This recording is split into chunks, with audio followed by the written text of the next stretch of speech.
Hey guys, welcome back to my channel. ಹೇಗಿದ್ದೀರಾ ಎಲ್ಲರೂ? ಇವತ್ತು ಶುಕ್ರವಾರ ಸಂಜೆ ನಾನು ಡೈಲಿ ವ್ಲಾಗ್ನ ಶುರು ಮಾಡಿದ್ದೀನಿ. ಸೊ ಈವ್ನಿಂಗ್ ಆಗಿರೋದ್ರಿಂದ ಹಾಗೆಯೇ ಶುಕ್ರವಾರ ಜೊತೆಗೆ ಪೂಜೆ ಕೂಡ ಇರುತ್ತೆ. ಹಾಗಾಗಿ ಪೂಜೆಗೆಲ್ಲ ರೆಡಿ ಮಾಡ್ತಾಯಿದ್ದೆ. ಆ್ಯಂಡ್ ನೀವೇನಾದರೂ ಚಾನಲ್ಗೆ ಸಬ್ಸ್ಕ್ರೈಬ್ ಮಾಡದೆ ವಿಡಿಯೋ ನೋಡ್ತಾ ಇದ್ದರೆ ಪ್ಲೀಸ್ ಚಾನಲ್ಗೆ ಸಬ್ಸ್ಕ್ರೈಬ್ ಮಾಡಿಕೊಂಡು ಲೈಕ್, ಶೇರ್, ಕಮೆಂಟ್ ಮಾಡಿ.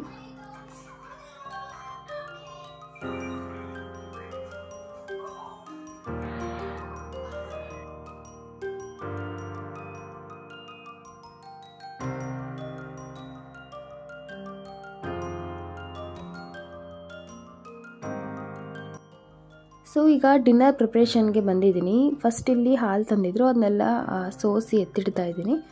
ಆನಂತರ ಯಶು ಸ್ವಲ್ಪ ಮಶ್ರೂಮ್ ತೊಗೊಂಬಂದಿದ್ರು. ಮಶ್ರೂಮ್ ಕಬಾಬ್ ಥರ ಫ್ರೈ ಮಾಡು ಅಂತ ತಂದಿದ್ರು.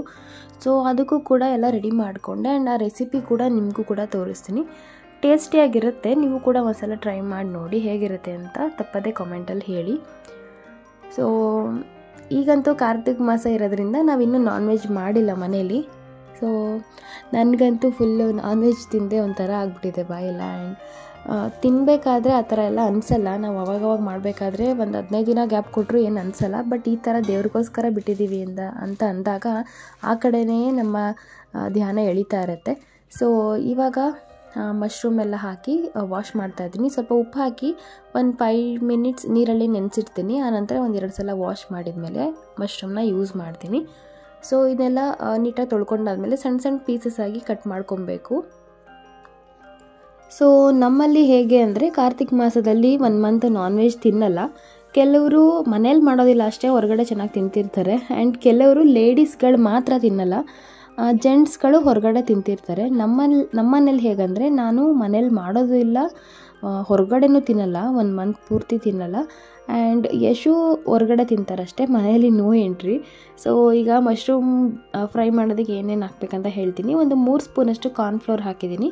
ಒಂದು 2.5 ಸ್ಪೂನಷ್ಟು ಮೈದಾ ಹಿಟ್ಟು ಹಾಕಿದ್ದೀನಿ. ಇದಕ್ಕೆ 1 ಸ್ಪೂನಷ್ಟು ಶುಂಠಿ ಬೆಳ್ಳುಳ್ಳಿ ಪೇಸ್ಟು, ಅದಕ್ಕೆ ಸ್ವಲ್ಪ ಮೆಣಸಿನ್ಕಾಯಿನೂ ಹಾಕಿ ರುಬ್ಬಿರ್ತೀನಿ. ಸೊ ಅದು ಜೊತೆಗೆ ಒಂದು ಅರ್ಧ ಸ್ಪೂನಷ್ಟು ಪೆಪ್ಪರ್ ಪೌಡರ್, ಒಂದು ಅರ್ಧ ಸ್ಪೂನಷ್ಟು ಜೀರಿಗೆ ಪುಡಿ ಹಾಕಿದ್ದೀನಿ. ಹಾಗೆ ಒಂದು 2ರಿಂದ 2.5 ಸ್ಪೂನಷ್ಟು ಧನಿಯಾ ಪುಡಿ, ಹಾಗೆ ಇದು ಅಚ್ಕಾರದ ಪುಡಿ ವಿತ್ ಕಲರ್ ಇರುತ್ತಲ್ಲ ಆ ಥರದ್ದು ಹಾಕಿದ್ದೀನಿ. ಆ್ಯಂಡ್ ಇದು ಗರಂ ಮಸಾಲ ಒಂದು ಸ್ವಲ್ಪ, ಒಂದು 2 ಸ್ಪೂನಷ್ಟು. ಹಾಗೆಯೇ 1 ಸ್ಪೂನಷ್ಟು ಕಬಾಬ್ ಪುಡಿ ಇದ್ದರೆ ಹಾಕ್ಕೊಳ್ಳಿ, ಇಲ್ಲಾಂದರೆ ಇದು ಚಿಕನ್ 65 ಮಸಾಲ ಅಂತ ಅದು ಒಂದು ಸ್ವಲ್ಪನೇ ಇತ್ತು, 1 ಸ್ಪೂನಷ್ಟು, ಅದನ್ನು ಮಾತ್ರ ಹಾಕಿದ್ದೀನಿ. ಆ್ಯಂಡ್ ಉಪ್ಪು ಇದಿಷ್ಟು ಹಾಕ್ಕೊಂಡು ಚೆನ್ನಾಗಿ ಮಿಕ್ಸ್ ಮಾಡ್ಕೊಬೇಕು. ಇದಕ್ಕೆ ಒಂದು ಸ್ವಲ್ಪ ನಿಂಬೆ ರಸ, 1 ಸ್ಪೂನಷ್ಟೇ ಸಾಕು, ಹುಳಿ ಆಗಿಬಿಡುತ್ತೆ. ಸ್ವಲ್ಪ ನಿಂಬೆ ರಸ ಹಾಕಿ ನೀರು ಹಾಕಿ ಚೆನ್ನಾಗಿ ಈ ಥರ ಮಿಕ್ಸ್ ಮಾಡ್ಕೊಬೇಕು. ಸೊ ಇದು ತುಂಬ ತೆಳು ಕಲಿಸ್ಬಾರ್ದು, ಯಾಕಂದರೆ ಮಶ್ರೂಮ್ ನೀರು ಬಿಟ್ಕೊಂಡ್ಬಿಡುತ್ತೆ. ಸೊ ಸ್ವಲ್ಪ ಗಟ್ಟಿಯಾಗೆ ಪೇಸ್ಟ್ ಮಾಡ್ಕೊಳ್ಳಿ, ತುಂಬ ತೆಳ್ಳಗೆ ಮಾಡೋಕ್ಕೆ ಹೋಗಬೇಡಿ. ಸೊ ನಾನು ಇದಿಷ್ಟನ್ನು ರೆಡಿ ಮಾಡ್ಕೊಳ್ಳೋ ಅಷ್ಟರಲ್ಲಿ ನಮ್ಮ ಮೇಡಮ್ ಏನೋ ಒಂದು ಮಾಡಿದ್ದಾರೆ. ನೀರು ತಂದು ಎಲ್ಲ ಚೆಲ್ಲಿ ಅದ್ರ ಮೇಲೆ ತಾನು ಕೂತ್ಕೊಂಡು ಪ್ಯಾಂಟೆಲ್ಲ ತೇವ ಮಾಡಿಕೊಂಡು ಏನು ಮಾಡಿದೆ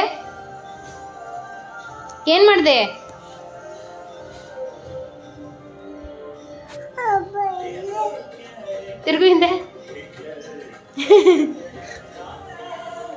ಸುಸು ಮಾಡ್ಕೊಂಡ.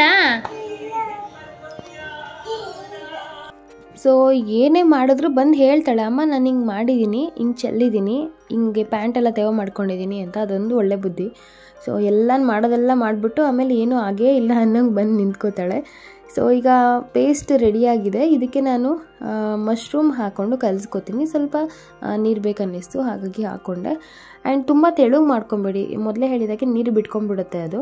ಸೊ ಈಗ ಮಶ್ರೂಮ್ ಹಾಕ್ಕೊಂಡು ಎಲ್ಲ ಚೆನ್ನಾಗಿ ಮಿಕ್ಸ್ ಮಾಡಿಬಿಟ್ಟು ಸೊ ಎತ್ತಿಡ್ತಾ ಇದ್ದೀನಿ. ಹಾಗೆ ಟೇಸ್ಟ್ ಎಲ್ಲ ನೋಡ್ಕೊಳ್ಳಿ, ಉಪ್ಪು ಖಾರ ಎಲ್ಲ ಸರಿ ಇದೆಯಾ ಅಂತ. ಸೊ ಚೆನ್ನಾಗಿ ಬರುತ್ತೆ, ಇದು ಟ್ರೈ ಮಾಡಿ ನೋಡಿ. ಇದಿಷ್ಟನ್ನು ಕಲಸಿ ಒಂದು 20 ನಿಮಿಷ ಹಾಗೆ ಇಟ್ಬಿಡಬೇಕು. ಆನಂತರ ಅದನ್ನ ಫ್ರೈ ಮಾಡಿಕೊಂಡ್ರೆ ಆಯಿತು. ಸೊ ಈಗ ಸಾಂಬಾರೆಲ್ಲ ರೆಡಿಯಾಗಿದೆ, ರೈಸ್ ಕೂಡ ರೆಡಿಯಾಗಿದೆ. ಹಸ್ಬೆಂಡ್ ಬರೋದೊಂದು ಬಾಕಿ. ಅವ್ರು ಬರೋಷ್ಟರಲ್ಲಿ ಏನೆಲ್ಲ ಕೆಲಸ ಇದೆ ಅದೆಲ್ಲ ಮುಗಿಸೋಣ ಅಂಥೇಳಿ ಪಾತ್ರೆ ಎಲ್ಲ ವಾಶ್ ಮಾಡ್ತಾಯಿದ್ದೆ. ಸೊ ಹೀಗೆ ನಡೀತಾ ಇರುತ್ತೆ ದಿನ.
ಸೊ ಈಗ ಮಶ್ರೂಮ್ ಎಲ್ಲ ಫ್ರೈ ಮಾಡ್ತಾ ಇದ್ದೀನಿ. ಇದು ಒಂದೊಂದನ್ನೇ ಎಣ್ಣೆಗೆ ಹಾಕೊಂಡ್ರೆ ಚೆನ್ನಾಗಿ ಬರುತ್ತೆ, ಇಲ್ಲಾಂದರೆ ಎಲ್ಲ ಒಟ್ಟಿಗೆ ಅಂಟ್ಕೊಂಡ್ಬಿಡುತ್ತೆ.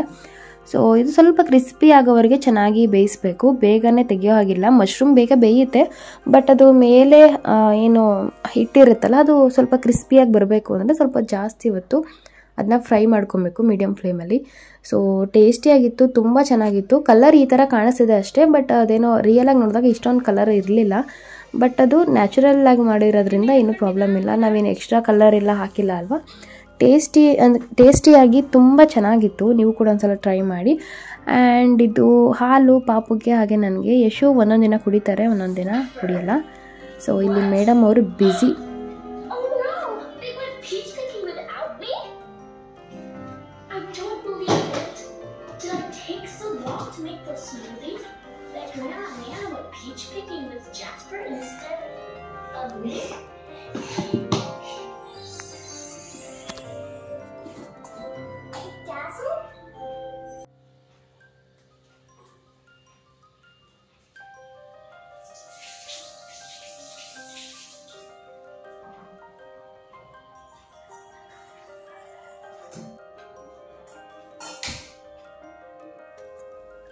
ಇದು ಶನಿವಾರ ಬೆಳಿಗ್ಗೆ. ಸೊ ಬ್ರೇಕ್ಫಾಸ್ಟ್ಗೆ ಅಂತ ನಾನು ಮಸಾಲ ಚಿತ್ರಾನ್ನ ಮಾಡಬೇಕಂತ ಅಂದ್ಕೊಂಡೆ, ಬಟ್ ಬೆಳ್ಳುಳ್ಳಿ ಇರಲಿಲ್ಲ.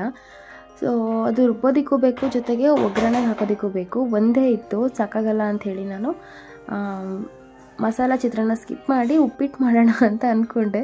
ಅದೇ ಅಲ್ವಾ ಅರ್ಜೆಂಟಲ್ಲಿ ಬೇಗ ಆಗೋದು ಅಂತ. ಸೊ ಉಪ್ಪಿಟ್ಟೆಲ್ಲ ಈಸಿ ಅಲ್ವಾ, ಹಾಗಾಗಿ ಸ್ವಲ್ಪ ಹಾಗೇ ಹೊರಗಡೆ ನಿಂತಿದ್ದೆ. ಬಿಸಿಲಲ್ಲಿ ಕೂತಿರ್ತೀನಿ ಈ ನಡುವೆ. ಆ್ಯಂಡ್ ಇದು ತುಳಸಿ ಗಿಡದಲ್ಲಿ ಸ್ವಲ್ಪ ಅದು ಏನಂತಾರೆ ಅದಕ್ಕೆ ಹೂ ಥರ ಇರುತ್ತಲ್ಲ, ಸೊ ಅದೆಲ್ಲ ತೆಗೆದು ಬುಡಕ್ಕೆ ಹಾಕ್ತಾಯಿದೆ, ಸಣ್ಣ ಸಣ್ಣ ಗಿಡಗಳು ಬರಲಿ ಅಂತ. ಹಾಗೆ ಉಪ್ಪಿಟ್ಟಿಗೂ ಕೂಡ ರೆಡಿ ಮಾಡ್ತಾಯಿದ್ದೆ. ಸೊ ಉಪ್ಪಿಟ್ಟೆಲ್ಲ ಮಾಡಿದಾದಮೇಲೆ ಪಾಪುನು ಇನ್ನೂ ಮಲಗಿದ್ಲು, ಅವಳನ್ನೂ ಎತ್ಕೊಂಡೋಗಿ ಬಿಸಿಲಲ್ಲಿ ಕೂತಿದ್ದೆ ಸ್ವಲ್ಪ ಹೊತ್ತು. ಅವಳು ಹಾಗೆ ಮಲಗಿದ್ಲು.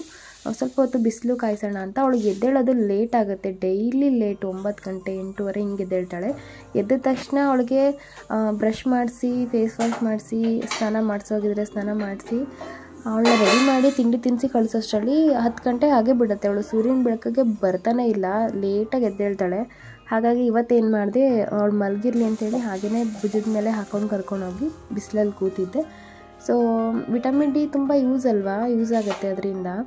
ಸೊ ನಾವು ಫ್ರೀಯಾಗಿ ಸಿಗೋದನ್ನೆಲ್ಲ ಈ ಥರ ಬಿಟ್ಬಿಡ್ತೀವಿ, ದುಡ್ಡು ಕೊಟ್ಟು ಖರ್ಚು ಮಾಡಿ ಆನಂತರ ಅದನ್ನ ಪಡ್ಕೊಳ್ತೀವಿ. ಸಿರಪ್ಪು ಅಥವಾ ಏನಾದರೂ ಹುಷಾರಿಲ್ಲ ಅಂದಾಗ ಆಸ್ಪತ್ರೆಗೆ ತೋರಿಸಿ ದುಡ್ಡನ್ನ ವೇಸ್ಟ್ ಮಾಡ್ತೀವಿ ಅಷ್ಟೇ. ಸೊ ಫ್ರೀಯಾಗಿ ಸಿಗೋದನ್ನ ಯುಟಿಲೈಸ್ ಮಾಡಿಕೊಂಡ್ರೆ ಒಳ್ಳೇದಲ್ವಾ. ಆ್ಯಂಡ್ ಅಲ್ಲಿಗೆ ಬಿಸಿಲಿಗೆ ಹೋಗೋಕ್ಕಿಂತ ಮುಂಚೆ ಪರಂಗಿ ಹಣ್ಣೆಲ್ಲ ಕಟ್ ಮಾಡಿಟ್ಟಿದ್ದೆ. ಇದು ಯಶು ತೊಗೊಂಬಂದಿದ್ರು. ನನಗೆ ಪರಂಗಿ ಹಣ್ಣು ಅಂದರೆ ತುಂಬ ಇಷ್ಟ. ಪರಂಗಿ ಹಣ್ಣು, ಸೀತಾಫಲ, ಸೀಬೆಕಾಯಿ ಇದಿಷ್ಟು ನಂಗೆ ತುಂಬ ತುಂಬ ತುಂಬ ಇಷ್ಟ. ಆ್ಯಂಡ್ ಸೀಸನಲ್ ಫ್ರೂಟ್ಸ್ ಅಂದರೆ ತುಂಬ ಇಷ್ಟ, ಬಟ್ ಇದಂತೂ ಜಾಸ್ತಿ ಇಷ್ಟ ಆಗುತ್ತೆ. ಸೊ ಇದೆಲ್ಲ ಕಟ್ ಮಾಡಿದೆ. ಸೊ ನಾನು ಬೀಜಗಳು ಜಾಸ್ತಿ ಇರುತ್ತೆ ಅಂತ ಅಂದ್ಕೊಂಡೆ, ಬಟ್ ನೋಡಿದ್ರೆ ಬೀಜ ಇರಲಿಲ್ಲ, ಕೊನೆಯಲ್ಲಿ ಒಂದೇ ಒಂದಿತ್ತು ಸೈಡಲ್ಲಿ. ಸೊ ಪರಂಗಿನೆಲ್ಲ ಕಟ್ ಮಾಡ್ತಿದ್ದೀನಿ, ಮೈ ಫೇವ್ರೇಟು. ಸೊ ಇದೊಂಥರ ಚೆನ್ನಾಗಿತ್ತು, ಜಾಸ್ತಿ ಹಣ್ಣು ಕೂಡ ಆಗಿರಲಿಲ್ಲ, ಜಾಸ್ತಿ ಕಾಯಾಗಿ ಕೂಡ ಇರಲಿಲ್ಲ, ಚೆನ್ನಾಗಿತ್ತಿದು.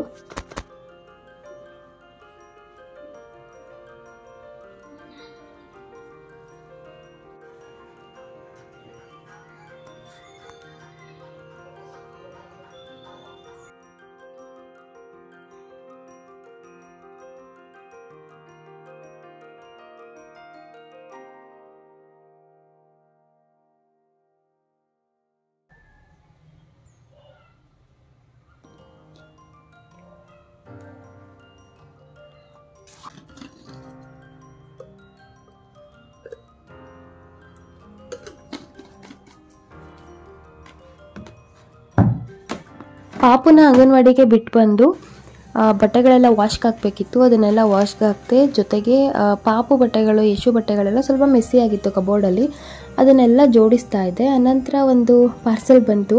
ಸೊ ನನಗಂತೂ ಈ ಥರ ಏನಾದರೂ ಆರ್ಡರ್ ಮಾಡಿದಾಗ ಪಾರ್ಸೆಲ್ ಬಂದರೆ ಕ್ಯೂರಿಯಾಸಿಟಿ ಜಾಸ್ತಿ ಇರುತ್ತೆ, ಅದನ್ನ ಓಪನ್ ಎಷ್ಟೊತ್ತಿಗೆ ಮಾಡ್ತೀನಿ ಅನ್ನೋಷ್ಟು ಕ್ಯೂರಿಯಾಸಿಟಿ ಇರುತ್ತೆ. ಹಾಗಾಗಿ ಓಪನ್ ಮಾಡಿದೆ. ಪಾಪದಂತೂ ಪ್ರಿಟಿಯಾಗಿತ್ತು ಡ್ರೆಸ್ಸು, ಇದು ವರ್ಷಂದು. ಸೊ ಅವಳು ಕೂಡ ಆರ್ಡರ್ ಮಾಡಿದ್ಲು, ನಮ್ಮ ಮನೆ ಅಡ್ರೆಸ್ಸೇ ಕೊಟ್ಟಿದ್ದು. ಹಾಗಾಗಿ ಅದನ್ನೆಲ್ಲ ನೋಡ್ತಾ ಇದ್ದೆ.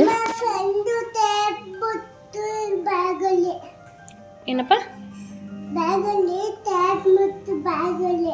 ಟ್ಯಾಬ್ ತಗೊಂಡೋಗಿದ್ದಾ?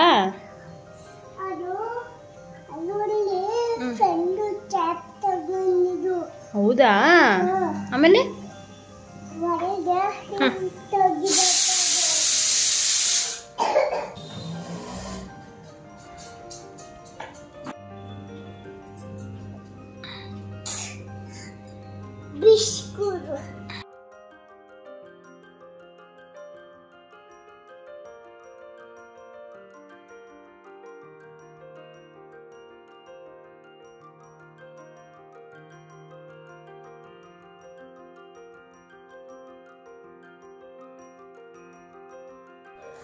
ಹಾಗೆ ಈಗ ಬೋಂಡಕ್ಕೆ ಅಂತ ರೆಡಿ ಮಾಡಿದ್ದೆ, ಯಾಕಂದರೆ ನಮ್ಮ ಮಾವ ಬರ್ತೀನಿ ಅಂತ ಹೇಳಿದರು ಈವ್ನಿಂಗು. ಸೊ ಸಡನ್ ಪ್ಲ್ಯಾನಲ್ಲಿ ಬರೋಕ್ಕಾಗಲ್ಲ, ಬೇರೆ ಕಡೆ ಹೋಗ್ಬೇಕಂತ ಹೇಳಿದ್ರು. ಸೊ ಅವ್ರು ಬರ್ತಾರೆ ಅಂತ ಬೋಂಡಕ್ಕೆಲ್ಲ ಕಟ್ ಮಾಡಿ ಇಡ್ತಾಯಿದ್ದೆ. ಸೊ ಕಡಲೆ ಹಿಟ್ಟು ಹಾಕಬೇಕು, ಅಷ್ಟರಲ್ಲಿ ಬರಲ್ಲ ಅಂತ ಕಾಲ್ ಬಂತು. ಸೊ ಹೋಗಲಿ ಅಂತ ಅಂದೆಲ್ಲ ಹಾಗೆ ಬಿಟ್ಟಿದ್ದೆ. ಇನ್ನೇನು ಮಾಡೋದು, ಇದನ್ನ ರೊಟ್ಟಿ ಮಾಡಿಬಿಡೋಣ ಅಂತ, ಯಾಕಂದರೆ ಅಷ್ಟೊಂದು ಬೋಂಡ ಎಲ್ಲ ಬೇಡ ತಿನ್ನೋದು ಅಂತ. ಸೊ ಅದನ್ನು ಅಷ್ಟೊಂದೆಲ್ಲ ಮಾಡಬೇಕಲ್ಲ ಅಂಥೇಳಿ ರೊಟ್ಟಿ ಮಾಡಿಬಿಡೋಣ ಅಂತ ಪ್ಲ್ಯಾನ್ ಮಾಡಿದೆ. ಸೊ ಇದಕ್ಕೆ ಒಂದು ಚಾಪರ್ಗೆ ಹಾಕಿ ಈರುಳ್ಳಿನೆಲ್ಲ ಸಣ್ಣಗೆ ಅದನ್ನ ಪೀಸ್ ಮಾಡಿಕೊಂಡೆ. ಆ ನಂತರ ಇದನ್ನು ರೊಟ್ಟಿಗೆ ಆಗೋ ಥರ ಕಲಸಿ ಎತ್ತಿಡ್ತಾ ಇದ್ದೀನಿ. ಸೊ ಎಷ್ಟು ಕ್ವಿಕ್ಕಾಗಿ ಒಂದು ರೆಸಿಪಿ ಮಾಡೋಕ್ಕೋಗಿ ಇನ್ನೊಂದು ರೆಸಿಪಿ ಆಯಿತು. ಸೊ ಏನು ಮಾಡೋದು, ರಾತ್ರಿ ಊಟಕ್ಕೆ ಇದನ್ನೇ ಮಾಡ್ಕೊಳ್ಳೋಣ ಅಂಥೇಳಿ ಮಾಡಿಕೊಂಡೆ. ಆ್ಯಂಡ್ ಫಸ್ಟು ನಾನು ಒಂದು ರೊಟ್ಟಿ ಹಾಕಬೇಕಾದ್ರೆ ತವಾದಲ್ಲೇ ಎಣ್ಣೆ ಹಾಕಿ ತಟ್ಟಿ ಬಿಸಿ ಮಾಡೋಕ್ಕೆ ಇಟ್ಬಿಡ್ತೀನಿ. ಆನಂತರ ಬಟರ್ ಪೇಪರ್ಗೆ ಹಾಕ್ಕೊಂಡು ಅದನ್ನ ರೊಟ್ಟಿ ತಟ್ಬಿಟ್ಟು ಆನಂತರ ಬಿಸಿಗೆ ಹಾಕ್ತೀನಿ. ಸೊ ಫಸ್ಟ್ ರೊಟ್ಟಿ ಇದೇ ಥರ ಮಾಡಿಬಿಡ್ತೀನಿ, ಈಸಿಯಾಗಿ ಆಗಿಬಿಡುತ್ತಲ್ಲ ಅಂತಂತ. ಸೊ ಈ ಥರ ರೊಟ್ಟಿ ಪ್ರಿಪೇರ್ ಮಾಡ್ತಾಯಿದ್ದೀನಿ ಈಗ.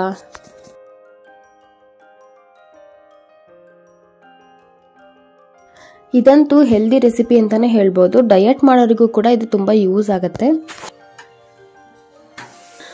ತರಕಾರಿ ಎಲ್ಲ ಹಾಕಿ ಮಾಡ್ಕೊಬೋದು. ನಾನಿಲ್ಲಿ ಜಸ್ಟ್ ಕ್ಯಾರೆಟು ಹಾಗೆಯೇ ಸಬ್ಸಿಗೆ ಸೊಪ್ಪು ಎರಡನ್ನು ಮಾತ್ರ ಹಾಕ್ಕೊಂಡಿದ್ದೀನಿ. ಇನ್ನು ಹಸಿಮೆಣಸಿನ್ಕಾಯಿ, ಕೊತ್ತಂಬರಿ ಸೊಪ್ಪು ಜೊತೆಗೆ ಏನು ಕರಿಬೇವು ಅದೆಲ್ಲ ಹಾಕಿ ಮಾಡಿದ್ದೀನಿ. ಸೊ ಈ ರೆಸಿಪಿ ಬೇಕಿದ್ರೆ ನನಗೆ ಹೇಳಿ ಕಾಮೆಂಟಲ್ಲಿ, ನಾನು ಮಾಡಿ ತೋರಿಸ್ತೀನಿ ಯಾವ ಥರ ಇದು ಮಾಡೋದು ಅಂತ.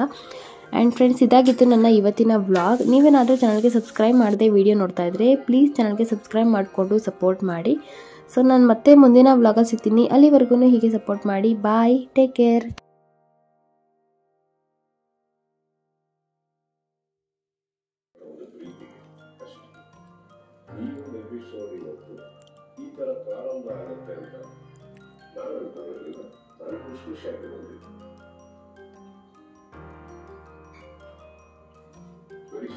ನಿಮಗೆ ಬೈಕೆ ಇಲ್ಲ.